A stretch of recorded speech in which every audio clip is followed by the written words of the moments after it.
അടിത്തറയിൽ ഒരു വിഭാഗം വോട്ട് ബി.ജെ.പിയിലേക്ക് പോയെന്ന് തോമസ് ഐസക്കിന്റെ തുറന്ന വിമർശനം.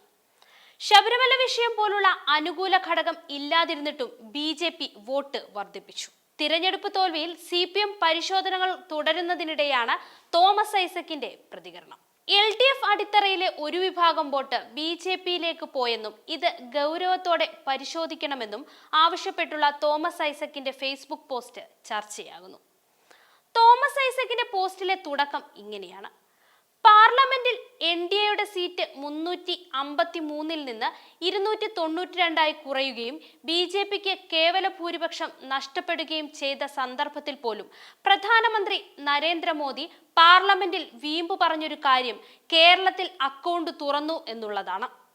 തൃശൂരിൽ വിജയിക്കുക മാത്രമല്ല, 11 അസംബ്ലി മണ്ഡലങ്ങളിൽ BJP 1-ാം സ്ഥാനത്ത് വന്നു. മറ്റ് 7 മണ്ഡലങ്ങളിൽ 2-ാം സ്ഥാനത്തും. NDAയുടെ വോട്ട് ശതമാനം 2019-നെ അപേക്ഷിച്ച് 3.64% ഉയർന്ന് 19.2%. 2014-ൽ ഇതിന്റെ പകുതി പിന്തുണയെ കേരളത്തിൽ BJPക്ക് ഉണ്ടായിരുന്നുള്ളൂ.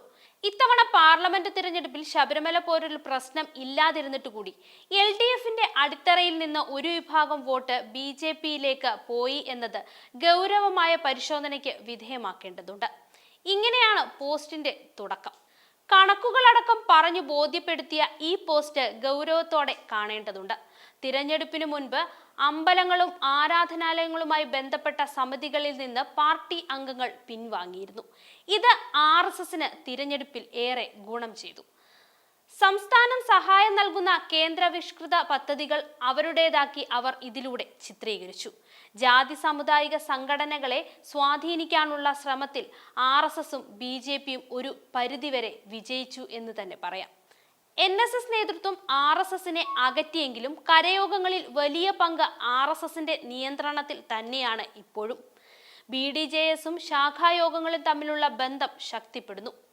CAA പാലസ്തീൻ വിഷയങ്ങളിലെ ത്വാത്യധിഷ്ഠിത സമീപനം പ്രീണനമായി ചിത്രീകരിച്ചു.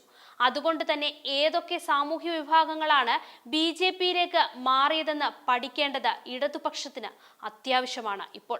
ഉറച്ച നിലപാടാണോ ഫ്ലോട്ടിംഗ് വോട്ടുകളുടെ സ്വഭാവമാണോ എന്നും പരിശോധിക്കണം. ഇതും തോമസ് ഐസക് തന്റെ ഫേസ്ബുക്കിൽ കുറിച്ചിട്ടുണ്ട്. ഈ വിഷയത്തെപ്പറ്റി അക്കമിട്ടാണ് തോമസ് ഐസക് പോസ്റ്റിലൂടെ വിശദീകരിച്ചിരിക്കുന്നത്.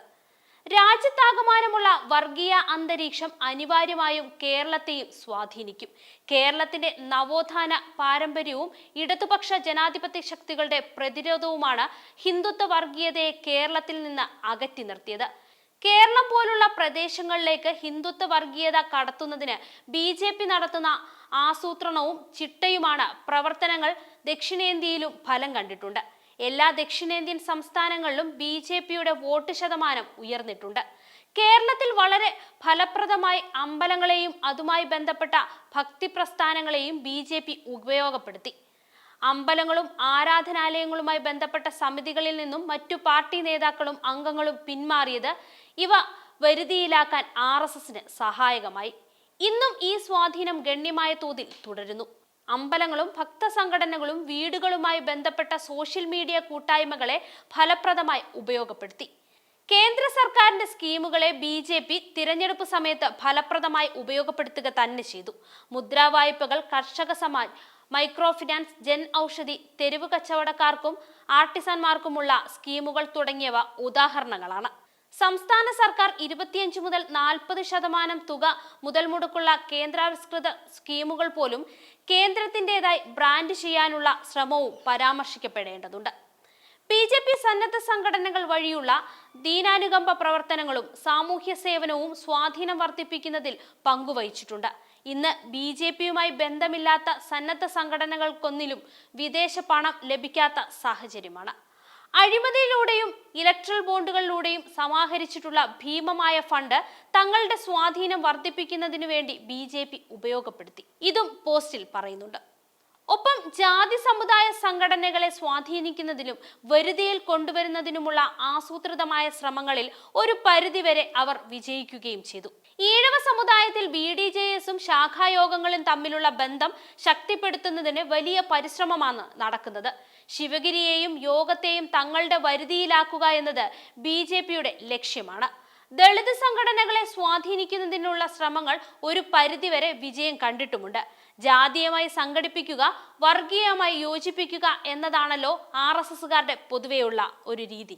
തങ്ങളുടെ സ്വാധീനം വർദ്ധിപ്പിക്കുന്നതിന് മേലധ്യക്ഷന്മാർക്കെതിരെ ഭീഷണി ഉയർത്താനും BJPക്ക് യാതൊരു മടിയുമില്ല. CAA, പാലസ്തീൻ തുടങ്ങിയ പ്രശ്നങ്ങളിൽ LDF സ്വീകരിച്ച സമീപനത്തെ മുസ്ലിം പ്രീണനമായി പ്രചരിപ്പിച്ചതിന് BJP നടത്തിയ പരിശ്രമം കുറച്ചൊന്നുമല്ല.